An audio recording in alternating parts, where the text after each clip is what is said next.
Di dalam Yosua 7 ayat yang keempat mengatakan, haruslah kamu mengelilingi kota itu. Yakni semua prajurit harus mengedari kota itu sekali saja. Demikianlah harus engkau perbuat 6 hari lamanya. Ya, dan hari yang ketujuh kelilingi 7 kali. Ya, itulah petunjuk Tuhan. Dan petunjuk Tuhan inilah yang diikuti oleh Joshua. Demikian juga dalam hidup kita, saudara, Tuhan ingin kita berharap hanya pada kuasa Tuhan, bukan pada kekuatan kita sendiri, bukan pada pengertian sendiri, ya. Tetapi kita menggantungkan seluruh kehidupan kita pada kuasa Tuhan. Nanti Tuhan yang akan memberikan pengertian dalam segala sesuatu yang kita hadapi dalam hidup ini. Dalam menghadapi apapun yang terjadi dalam hidup kita, Tuhan menginginkan supaya kita melakukannya sesuai dengan cara dan kebenaran firman Tuhan. Tuhan ingin kita melakukan bukan dengan pengertian kita sendiri. Tapi Tuhan ingin supaya setiap anak-anaknya berperilaku, bekerja, berbisnis, bersosialisasi sesuai dengan kebenaran firman Tuhan. Maka kita akan melihat ya, jala yang terkoyak di dalam setiap kehidupan kita. Hati kita akan dipenuhi dengan damai dan sukacitanya. Ya. Keluargamu akan menuai sehingga jala di dalam keluargamu menjadi terkoyak. Usahamu diberkati Tuhan, ya. Dan usahamu seperti jala yang terkoyak itu. Yosua 6 ayat 11 mengatakan, demikianlah tabut Tuhan mengelilingi kota itu, mengedarinya sekali saja. Kemudian kembalilah mereka ke tempat perkemahan dan bermalam di tempat perkemahan itu. Ya. Jadi sesuai dengan apa yang Tuhan katakan kepada Yosua, Yosua memimpin bangsa Israel. Mereka mengelilingi benteng Yeriko itu. Mereka mengelilingi kota itu. Hari pertama mereka mengelilinginya sekali. Hari kedua demikian mereka melakukan seperti hari pertama. Hari ketiga, hari keempat, hari kelima, dan hari yang ke-6.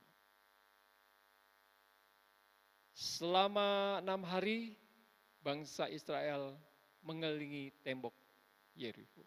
Ya. Demikian mereka lakukan itu sampai dengan hari yang ke-6. 6 hari lamanya mereka mengelilingi tembok itu tanpa mereka melihat satu perubahan.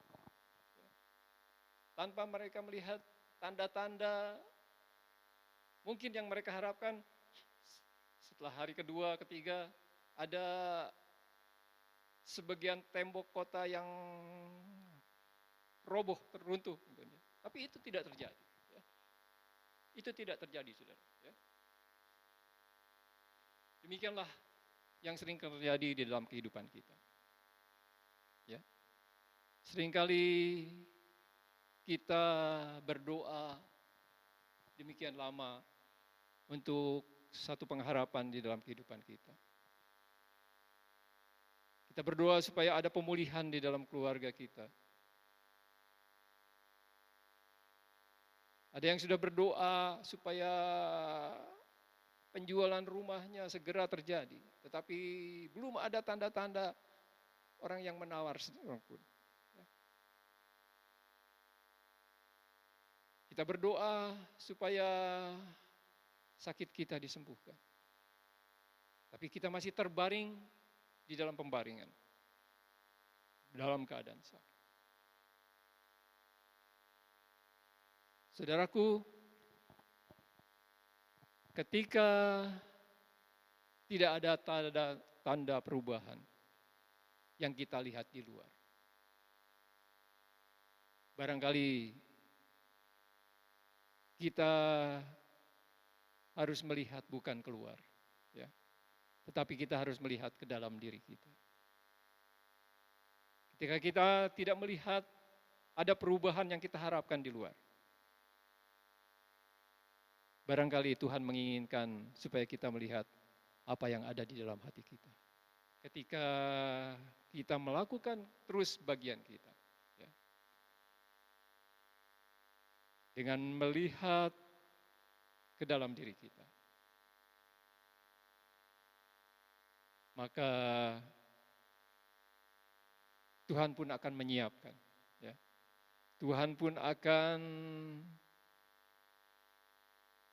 menyiapkan janjinya bagi kita semua. Ya. Demikianlah yang Tuhan inginkan di dalam kehidupan kita. Ya. Kita tidak menjadi serupa dengan dunia ini, tetapi kita terus menjadi anak-anak tebusan Tuhan yang memperbaharui budi, memperbaharui iman kita, memperbaharui pengharapan kita, memperbaharui karakter kita, supaya kita dapat mengetahui mana kehendak Allah, ya, apa yang baik dan yang berkenan kepada Allah, dan yang kita mengubah fokus hidup kita dari dalam diri kita menjadi fokus kepada kehendak Allah di dalam Tuhan Yesus Kristus.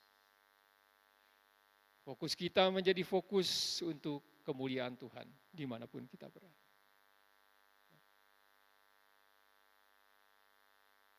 Inilah yang Tuhan kehendaki terjadi di dalam kehidupan.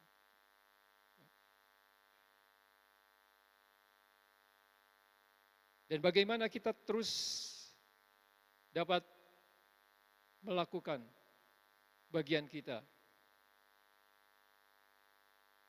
Tidak ada lain, hanya dengan tetap tekun melakukan apa yang Tuhan perintahkan di dalam hidup.